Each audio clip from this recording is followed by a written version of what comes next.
Moi! Mä aloitan nyt tän vlogaamisen uudestaan täällä samalla kanavalla, koska nyt mä vihdoin uskallan tehdä näitä videoita. Ja kello on 1:30. Pääsin just koulusta. Meille annettiin tänään HPV-rokotteet.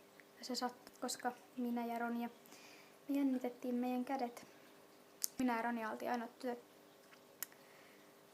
joihin sitten se sattui. Mutta mä ajattelin, että mä ajattelin tässä ekas videossa kertoa 5 faktaa musta. Eli 1. Mä asun Vihdissä. 2. Mä käyn Kuoppista. 3. Mä harrastan cheerleadingia. 4. Mä rakastan musiikkia. Ja 5. Mä kuvaan nämä videot mun puhelimella.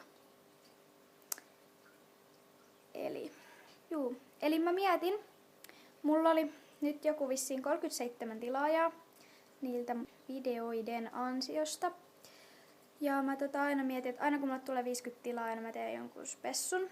Ja niitä spessuja saa laittaa tonne alas tai askiin tai ihan minne vaan. Ja videoehdotuksia saa laittaa.